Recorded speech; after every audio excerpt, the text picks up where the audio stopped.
प्रणाम, स्वागत है आप सभी का मेरे YouTube channel let's make English more interesting में। मैं पंकज कुमार स्वागत करता हूं आपका अंग्रेजी की दुनिया में।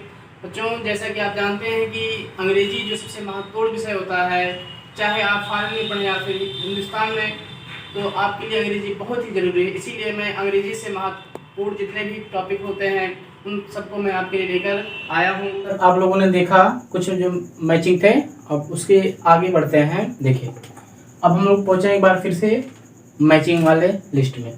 फिर लिखा है आपका लिस्ट ए, फिर है लिस्ट बी। अब हम लिस्ट ए को एक बार फिर से लिस्ट बी से मिलान करेंगे। तो जिसमें पहला शब्द है आपका लिखा है इमेंसिपेशन। क्या लिखा है? इमेंसिपेशन। तो इमेंसिपेशन को हिंदी में कहते हैं मोक्ष। अच्छा, मोक्ष कब प्राप्त होता है? मोक्ष का मतलब ये वाली मोक्ष नहीं, मोक्ष का मतलब मुक्ति। जो शक्ति है जो दुनिया में आए हैं उससे मुक्ति। तो मुक्ति के लिए कोई शब्द देखें हम ढूंढेंगे। एक्यूरेट माने नहीं हो सकता, डेकोरेटेड माने सजाया होता, डिस्प्ले माने प्रदर्शन करना। यहाँ लिखा है फ्रीडम फ्रॉम रिस्ट्रिक्शन, मतलब स्वतंत्रता फ्रॉम रिस्ट्रिक्शन माने शक्ति से। तो जो शक्ति से स्वतंत्र हो वही होता है मोक्ष। ठीक, तो हम इमेंसिपेशन को कैसे मिलाएंगे? सीधे आपके फ्रीडम फ्रॉम रिस्ट्रिक्शन से मिलाएंगे। फिर अगला आपका शब्द है डिमॉन्स्ट्रेशन। क्या होता है? डिमॉन्स्ट्रेशन। आप लोगों ने पढ़ा होगा एडजेक्टिव में एक होता है डिमॉन्स्ट्रेटिव एडजेक्टिव। डिमॉन्स्ट्रेटिव एडजेक्टिव का काम क्या होता है? वह किसी नाउन या प्रोनाउन की ओर संकेत करता है, जैसे दिस और दैट। संकेत करने का मतलब प्रदर्शन करना। तो यहाँ डिमॉन्स्ट्रेशन उसी से बना हुआ है।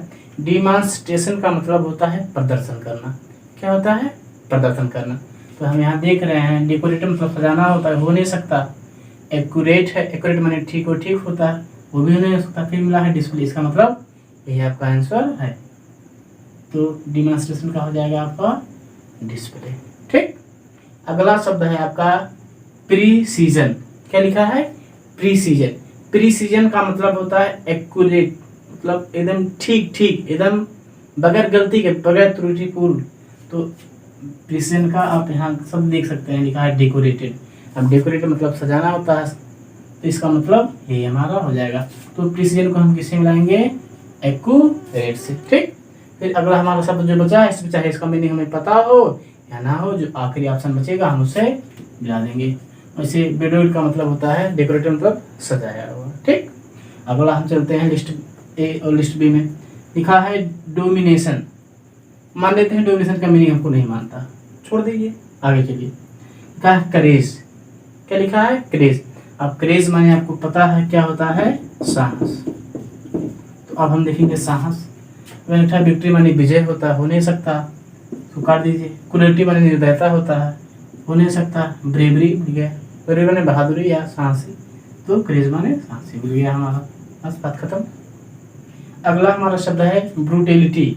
ब्रूटेलिटी का मतलब होता है निर्दयता, बर्बरता। तो हम ढूंढेंगे इसमें बर्बरता निर्दयता क्या मिल रहा है? यहाँ मिल गया विक्ट्री, ये भी नहीं हो सकता। दूसरा हम देखें क्रूरटी, मिल गया, निर्दयता होता है। तो ब्रूटेलिटी को हम किससे मिला देंगे? क्रूरटी से। ठीक, अगला शब्द हमारा है ट्रायम्फ। क्या है? ट्रायम्फ। ट्रायम्फ माने होता है विजय। तो हमारे पास केवल दो ही ऑप्शन बचे हैं, एक बचा है कंट्रोल, एक बचा है विक्ट्री। अब कंट्रोल माने होता है नियंत्रित करना, तो ये हो नहीं सकता, इसका मतलब विक्ट्री। तो हम किससे मिलाएंगे? डायरेक्ट विक्ट्री से मिलाएंगे। और माने डोमिनेशन, अब स्पष्ट हो गया कि इससे मिलेगा। तो डोमिनेशन का अर्थ होता है नियंत्रित करना। अब इसको हम इससे मिला देंगे। ठीक, चलिए अब हम आगे चलते हैं। तो अब अगला शब्द हमारा है डिग्नेटेरीज। क्या लिखा है? डिग्नेटेरीज। अब डिग्नेटेरीज का मतलब क्या होता है? डिग्नेटेरीज का मतलब होता है गणमान्य लोग। क्या होता है? गणमान्य लोग। तो अब एक शब्द हमको मिल गया लोग, मिल गया लोग। तो हम ढूंढेंगे लोग कहीं देखे मिला है। मेन प्लेसमेंट माने स्थापना होता है। बीइंग सुपीरियर माने श्रेष्ठ होना होता है। गिविंग प्लीजर माने आनंद लेना होता है। यहाँ मिला है इमिनेंट पर्सन। इमिनेंट माने गणमान्य, पर्सन माने लोग या व्यक्ति, तो मिल गया हमको। तो डिग्निटरीज को हम किससे मिलाएंगे? इमिनेंट पर्सन से। क्लियर? अच्छा, अगला शब्द हमारा है प्लीजेंटली। प्लीजेंटली माने होता है सुखद पूर्वक या खुशहाल, खुशी। ठीक, तो या खुशी देना, तो अब प्लीजेंटली को हम किससे मिलाएंगे? यहाँ प्लेसमेंट हो नहीं सकता है। बीइंग सुपीरियर माने श्रेष्ठ होना, तो ये हो नहीं सकता। इमिनेंट तो बिल्कुल नहीं सकते, उसको मिला चुके हम। बचा हमारा क्या?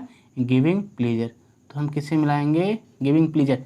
देखिए कोई ज़रूरी नहीं है कि आपको मीनिंग आए ही, आप ऐसे एक एक ऑप्शन काटते जाएंगे तो आपको ऑटोमेटिक आंसर आपको मिल जाएगा। ठीक है। अगला शब्द है आपका सुपरमेसी।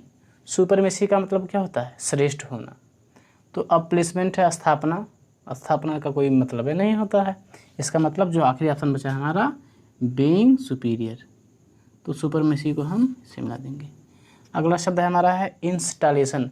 अच्छा, आप इंस्टॉल का शब्द बहुत सुने होंगे, मोबाइल में होता है इंस्टॉल कीजिए। इंस्टॉल का मतलब क्या होता है? स्थापित करना। क्या होता है? स्थापित करना, कि आप उसको एप्लीकेशन को अपने मोबाइल में स्थापित कर लीजिए, तो यह है इंस्टॉलेशन। इंस्टॉलेशन का मतलब होता है स्थापना, और प्लेसमेंट माने भी स्थापना होता है। और लास्ट बचा भी है तो हम इसको इसे मिला देंगे। क्लियर? अच्छा, अगला शब्द हमारा है डिकेड्स। डिकेड्स को हम हिंदी में कहते हैं दशक। क्या कहते हैं? दशक। अच्छा, अब दशक क्या होता है? दशक होता है जो 10 वर्षों का एक ग्रुप। तो इसमें लिखा है ग्लोरी। ग्लोरी माने शान, ये हो नहीं सकता। ए डेडिकेट माने होता है समर्पित, ये हो नहीं सकता। टू गिव माने देना, ये भी नहीं हो सकता। बचा क्या? ए पीरियड मतलब अवधि ऑफ 10 ईयर्स माने 10 वर्ष की, तो क्या हो जाएगा? डिकेड्स। तो उसको हम इसको मिला देंगे ए पीरियड ऑफ 10 ईयर्स से। लिखा है कान्फर। मान लीजिए कान्फर का आपको मीनिंग नहीं होता, छोड़ दीजिए, छोड़ दीजिए, बात खत्म। फिर है डिवोटी। डिवोट का मतलब होता है समर्पित। अब टू डेडिकेट माने समर्पित, वो मिल गया, तुरंत मिल गया। तो डिवोट को हम किससे मिलाएंगे? टू डेडिकेट से। अगला शब्द हमारा है डिग्निटी। डिग्निटी का मतलब होता है शान। क्या होता है? शान। तो अब टू गिव माने देना होता है, इसका मतलब ये हो नहीं सकता। तो हमारा एक ही शब्द बचा है ग्लोरी, तो हम झट से ग्लोरी से मिला देंगे। अब कॉन्फर माने बचा है टू गिव, अब इसको बगैर पूछे किसी से इसे मिला देंगे। ठीक, उम्मीद है समझ में आया होगा, नोट डाउन कर लीजिए। आपको मैं एक बार फिर से बता दूं इसको कैसे याद करना है। एक तरफ इसको मीनिंग लिख दीजिए, ठीक, फिर बीच में इसका जो हिंदी अर्थ होता है वो लिख दीजिए, और दूसरी तरफ ये। इस तरीके से आप मीनिंग एक याद करेंगे, आपको दो मीनिंग याद हो जाएगा और आपका स्पेलिंग भी हो जाएगा, और आप मीनिंग खटाखट आप एग्जाम में मिला देंगे। ठीक है, नोट कर लीजिए।